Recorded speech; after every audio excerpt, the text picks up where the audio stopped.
Welcome to lesson number 5. Today we are going to look at some applications of radicals. So let's just take a look at this first example. Without using a calculator, we want to arrange these mixed radicals in order from greatest to least. Now there's several ways we can do this. One of the first ways is we could just estimate what the values are going to be. And the other way you could do this is by converting these into entire radicals.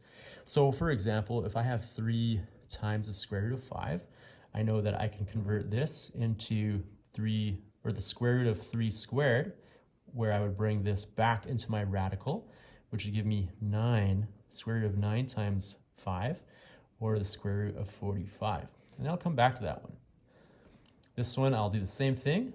This would be 25 times 3, or square root of 25 times 3, which is square root of 75. Square root of 15 is already an entire radical. 2 times the square root of 8 would be 4 times 8, or the square root of 32. And 8 squared is 64 times 2 is 128. So this would be the square root of 128. Now that they're all in entire radicals, they're going to be much easier to organize. And we're going from greatest to least. So the largest one would be V here, 8 square root 2, because it is the square root of 128, which would give me the largest number. My next one here would be 5 square root 3, or 5 square root 3, or square root of 75. The next one we have is 3 square root 5, also square root of 45. So 3 square root of 5. And then I have 2 root 8 and square root of 15. Now the reason I organize them like this is because I can essentially put the largest number as the greatest and then go in descending order. So 128, 75, 45, 32, and 15, which would correspond to the mixed radicals that were given to us at the beginning. Now let's look at this application with the Pythagorean theorem. So if we have a line segment AB that's shown on our grid here, we want to determine the exact length of this line in simplest mixed radical form using the Pythagorean theorem. So again, we want to determine the exact length of this line using the Pythagorean theorem. Now with the Pythagorean theorem, and we can call, first of all, let's call this line line AB. So that's what we're gonna call it. With the Pythagorean theorem, we're using a right-angled triangle. So if I'm using a right-angled triangle, then we're using something like this. There is the triangle that we've made. So the Pythagorean theorem is c squared is equal to a squared plus b squared. However, we're calling our c squared ab squared. That's just the length that we'll call it. And if we have a squared plus b squared, now all we need to do is count what our side lengths are. So first of all, side length A will be right here, and this will be side length B. So A and B. So side length A is 1, 2, 3, 4, 5, 6, 7, 8, 9 units. So this would be 9 squared. Side length B is 1, 2, 3 units. So plus 3 squared. So if I have AB squared, that's equal to 81. So 9 squared is 81. 3 squared is 9. Or we could say that AB squared is equal to 90. Now remember, this is AB squared, not the actual length of AB. So we need to take the square root of both of these in order to get the side length of AB. So square root of AB would equal the square root of AB squared would equal the square root of 90. Now we can simplify this into a mixed radical. So AB would equal, 9 times 10, or 3 square root 10. We could also use the distance formula, where d is equal to the square root of x squared minus x1 squared plus y squared minus y1 squared. Now, if we look at these values, these correspond to my two coordinates A and B. And so we have B, which is 3 and 1, and we have A, which is coordinates -6 and -2 in this Cartesian plane. So -6, -2, and +3, +1. So we're just going to take these and input them into my distance formula. So first, let's take we'll call these the x2 values. So those are my x2 values and my y2 values, whereas these, A, would be my x1, y1 values. So for x2, we have 3, so square root of 3 minus 1, or sorry, 3 minus -6, and that's squared, plus the y values, y2, which was 1, minus -2 squared. So 3 minus -6 would be 3 plus 6, or 9. So we have the square root of 9 squared.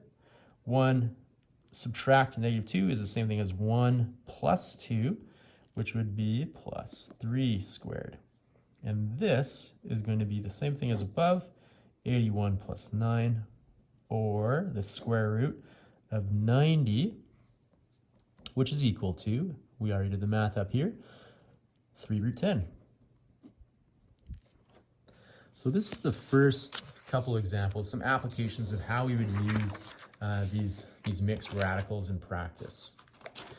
Now we could do, let's do class example 3. We want to use the Pythagorean theorem to determine the exact length of AB, and we want to express the answer as a decimal, as an exact value in simplest mixed radical form, and as a decimal to the nearest hundredth. So if we take a look at this example, I have two triangles.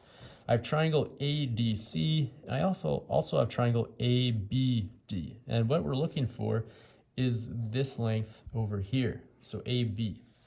So let's take a look first at my triangle ADC. Okay, so in triangle ADC, we have a right triangle in both cases, and we're given the hypotenuse and one of my sides. And so we can organize this as, well, actually, let's start with AC squared, just the regular hypotenuse, and my Pythagorean theorem. So AC squared is equal to AD squared plus AD squared, so that's a D, plus DC squared.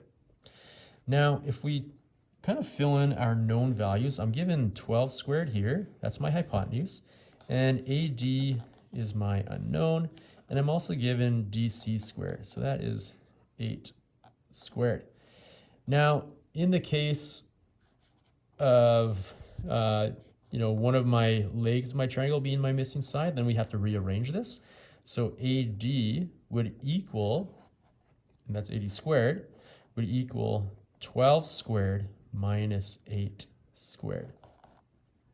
So AD squared is equal to 144 minus 64.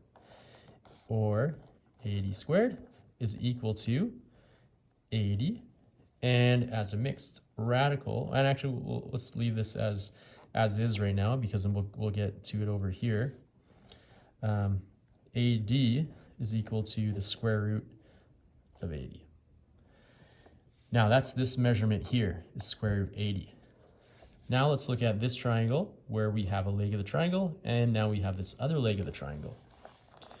So in this next triangle, we can just say AB squared is equal to A squared plus B squared, where AB squared is my unknown that I'm looking for, this side length here, and AD, or I'll just call that A in this case, is 80 squared, and I have my value B, which is 6 squared. So AB b squared is equal to the square root of 80 squared is just 80 plus 36. So ab squared is equal to 116. And as a square root both sides, this would be 116. We could probably pull a 4 out of this. So 116 divided by 4 is 29. So the square root of 4 times 29 is equal to 2 root 29. So this is my exact value. So the answer to part A, an exact value in simplest mixed radical form, is 2 root 29. But my answer to part B, as a decimal to the nearest hundredth, so we want 2 decimal places here, is going to be 10.77. So here's the difference between a mixed radical, an exact value, and a decimal to the nearest hundredth. So we know that in the decimal form, there's actually a few places of accuracy and precision that are missing here. However, with our exact value, we could say that this is exactly 2 root 29. So these are essentially equivalent responses if we do something like that. And this will signify that there is actually more spaces given after this value. And yeah, if you'd like, I can go through this class example number 4 in class.